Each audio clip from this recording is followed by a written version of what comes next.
welcome to this Webfire YouTube video, where today we're going to be looking at the Star Saga Terrors in the Deep expansion.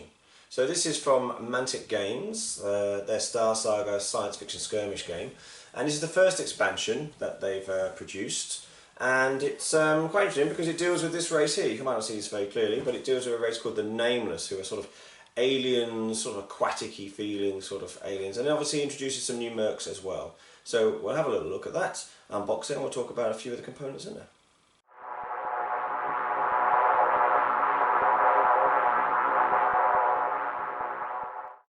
Okay, so here we are looking at the Terror in the Deep expansion from Mantic Games for their science fiction dungeon called Star Saga. So the reason we're looking at this is because Star Saga is an amazing game, and this is the first official expansion for it. But there's also some interesting things in here if you play Deadzone as well, one of Mantic's other games, a science fiction skirmish game. You'll see that there's some components in this that might be worth you picking up. You can see here what you get inside. So you can get a number of characters. You get two mercenaries, or mercs, Otasora, who's from the new Mazdan race. So that's a race that was just released in Dreadball 2.0. And then you get Sohin, who is an Asterian, and that is sort of like Space Elves, sort of more akin to sort of Eldar, I guess, if you use the Games Workshop versions. And then you get two Nameless sort of special characters here. One called the Blight, and he's actually a leader in Deadzone as well, which is why it might be worth picking this up. And the Terror, who is a sort of gribbly monster who's the one on the front cover, actually hides in the shadows and attacks you. He's also in Deadzone as well. You can pick them up individually through Mantic's website, but obviously you get one of each in this set anyway. Plus, you get a set of 3 of each of the standard Nameless troops that you can use in Deadzone, or obviously it's more than enough to play Terror in the Deep. And of course, because it's a board game, you get a number of cards for different equipment, different special actions. You get the cards for the mercenaries and the monsters, and for the minions, and you get more equipment cards, and obviously you get cards for the map itself, those specific to the mission. And not shown on here will be the mission book. So this is everything you get in a box, and it's cost £40. So you get pretty good value for money, I think, here, either from a board game point of view, or if you wanted to just buy the components and use them in Deadzone, because you get 3 sets of the Deadzone Nameless minions, which is great. Really is great. So I'm not going to look at those and talk about them, because there's another video I've put up which shows you in a bit more detail what they look like, so we'll put them to one side. What we do have, though, is some other characters here, so we will talk about these ones. And then we'll talk about all the other components in a moment. So, this is the Terror. So the Terror is a gribbly who sort of hangs on the ceilings and jumps out of the shadows at you. So you can see he's a really nice guy. It's the first time I've seen the back of him, actually. He's really quite a good model. Difficult to describe. He's a bit like the Carotid, I guess, but much nastier, more heavily armoured on the back here. And obviously a quite a bit more dynamic pose. They come on this... These are PVC, so they come on this hard PVC mud. They come not particularly bendy, a little bit there, but not here particularly, so you can bend out. There's components that have been glued together, so let me just have a little look closer. It looks like so it looks like 4 components. So top body with the arms, back here, tail and the legs, and they've all been glued together already in the shop, and their seams are pretty good, so I don't think there's anything too much there, certainly not misaligned. There is this funny sort of thing here, this pin underneath that holds into the base. I guess that holds him steady. The legs aren't glued. I guess you get 2 choices. You either cut that off and then glue his feet down, or put something else there to sort of secure him to the base, or you just leave it be. It's fine. You know, these are board game components. Of course, you could use them for Deadzone, and I certainly will do, but you know, it's fine. You're not even going to see it.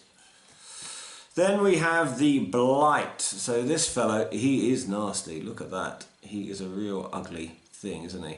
With his sort of big bulbous glands here, which he sort of spits acid from. He's got a gun on the side. So this is a sort of thing about the Nameless. They're not like They are aliens, of course, but they aren't an alien species that has all biology as its weapons. They are armoured and they use proper weapons as well. So, you know, they're quite interesting from that point of view. He's got this big, long tail there. He is a beast. I like him a lot. He's a nice model. And then you get the two heroes. So they put them in different coloured plastic so that if you don't want to paint these, although I have no idea why you wouldn't want to paint them, you can just use them straight from the box knowing exactly what they are. So obviously the leaders, the bosses are in a different colour plastic from their minions, and then the mercenaries are in a different colour plastic too. So it's, you know, easy to identify even if you haven't painted them. So you can literally play the game straight from the box. This is Otasora, who's Matsudan. These are like feudal Japanese lizards, really, so they're quite honourable. But they're sort of, yeah, sumo sort of sized in their big bellies and stuff like that. Again, the components of the arms and the gun are a separate component here, but they're glued on quite nicely. If there's any major problems there. There is a little bit of flash off the way it's come out of the plastic printer, so it needs to be just tidied up a tiny bit, but nothing terrible. Yeah, he's a really nice model, and the way they've painted him up on the art for the game itself is really nice, so I'll probably try and emulate that if my skills are up to it. Then we have Otasora. So Otasora is a bit more of a delicate model. He is a Asterian, they're a very sort of skinny race, and he has a some sort of bird with him as well on his hand here, so you can see that. These are a bit softer because the plastic's thinner, okay, so, but it's still not bad. His staff is bent a little bit, but a little bit of hot water treatment will straighten that out. So you just get hot water from the kettle, or steam from the kettle, and it will make it very soft, and then you reposition it, and then you put, ideally then put cold water on it, and that'll fix it. But it'll fix itself if you hold it in place for 30-40 seconds anyway, so it's not a problem whatsoever. And he's again a very nice model. Details come out quite well on him, considering it's PVC. Sometimes you lose a bit in the face, but he's quite good. Okay, so let's look at the other components. Well, there are cards in this game, so there are a bunch of cards here. I'm not going to open them up because they're not very interesting to look at individually unless you're playing the game. But these ones are experience cards, so when your mercenaries level up, some bonus mission ones, there'll be some equipment in here as well. That's what this size card is. These are sort of the extra bits that you give to characters and to the mission to make it fun, particularly as you go through different missions. Right, these are the Nexus cards in here, and also there'll be the minion cards as well. So these are the cards that you use to tell what the stats are. Minions on the back here. Tell what the stats are for the creatures, and these are cards that the Nexus player will use in the game to try and prevent the mercenaries from achieving their objectives. I will have a little look at these ones actually just to show you what they're like. I'm not going to show you all this, so these are different cards. These green ones are interesting because if you want to play with artificial intelligence, so if you want to play solo, then the green bit kicks in. So that's the same as in the core set for Star Saga. So you can see there's a few there, and the different levels tell you how complex they are. There's some events, so they're specific to the missions, but what I won't show much more on them because they're potentially spoilers, but what I will show is the character card. So this is for the Scuttler. I'll just show you what the Scuttler is as I go through these. So here is a Scuttler, this little fellow. Okay, so you can see his stat profile there. He's very fast, but he doesn't really fight particularly well, but he does have some other special abilities. We've got the Inca, so this is the Inca. Okay, so a little squiddy sort of thing. We have the Gunslinger, one of my favourite poses, this fellow here. And he can shoot obviously with those pistols. We have the Assassin, that's this nasty guy, sort of comes out of the shadows and attacks you when you're not expecting it.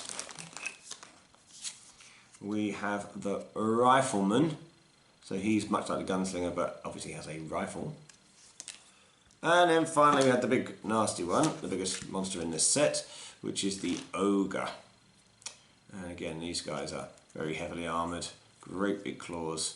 Yeah, they're good fun. Okay, so let's have a little look at what else we get in here. We will look at the card components first. So you get 2 trays. I suppose it slipped out of it's been cut out. So you get 2 trays of components.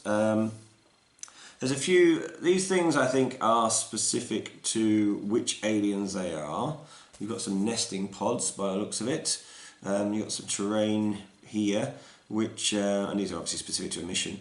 Terrain which looks a bit like, yeah, Aliens or something like that, doesn't it? Or like you've gone into the Upside Down or something like that. Looks pretty nice. You could probably use that in all sorts of games, really good. And they're double-sided, so on the back you've got a more generic sort of space station look to it, and they're really quite nice. They're nice and thick.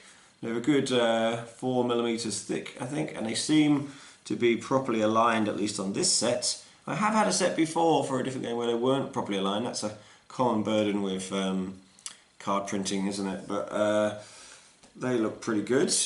And again, here we've got another large room, a few more sort of things. These are to show when areas are dark, these sign here, when the lights are destroyed. On the flip side, yes, you can again see that there's a standard sort of terrain piece. I'm going to pop that one out because it's already been popped out, so we can look at a bit more detail. And you can see when you put your characters down, there's a gridded pattern on here so that you can tell which cube they're in. Obviously, larger characters will take up more than one cube. The last of the components before we look at the mission book itself are the character cards. So this is for So-Hin. He's the Asterian I showed you before. Here he is again, just to show you off with his bird. It looks a bit like a phoenix, doesn't it, or something like that. So he's quite good. They have a points cost and an experience tab on the side, and then a base stat profile here. And this is Otasora, the big Matsudan. And like I said, this is his sort of paint scheme that's been given to him on here, but obviously you can do however you want. He has a big gun called an ion cannon. And then we have one each for the nasty gribblies, so the bosses. This is the Blight's card. You can see he's got quite a lot of health. And then we have the Terror, who's not quite as nasty, but he can crawl along walls and through. I think there's a mission he'd crawl through ducts and stuff like that. So yeah, he also has Regenerate as well, which is never going to be fun for people. And then finally, here's the mission book itself. So it's not the biggest, but you know it's 24 pages. But it's got some lovely art on the front. Here is the Terror coming from above. One to poor Otasora and Ogun from the initial core set. So that tells you that you can use mercs from lots of different factions. As you gain mercs, you don't need to use just these ones. A little bit of fluff here. Component list again, showing you what you get in the game. A nice glossy coloured paper. Some new rules explaining what they are, because this is the first time large models, the ogre that I showed here, takes up more space, so they're just explaining how that works. A little bit of fluff for the two new mercs themselves. And here we go, now we're talking about the actual story. So this is the prologue and the background to what the Nameless race are, because the first time they've been introduced in. Here we are, mission 1. I'll try and cover that up a bit so that people don't get spoilers to it. But you can see again the standard format, which mercenaries to take. You can either take points or it'll tell you which ones to take. Gives you a suggested team, which includes both of the new characters and some of the ones in the core set. This is what the achievements are, and that's the map, obviously. So we carry on like that. There's 1, 2, 3. This is a big mission, this one where the Terror first comes in. 4. Again, showing off some nice art as you go through. Lovely art here. 5, I think, yes, 6, where we meet the Blight, the last mission. So again, I won't hold on that page too long. So 6 missions, loads of minis, nice card components. Obviously it complements the core set, you can't play it without the core set. It's not standalone. Yeah, I think it's a really good set. So yeah, that's the components. So I hope you enjoyed having a look at the components in Terror in the Deep, the first expansion for Star Saga by Mantic Games.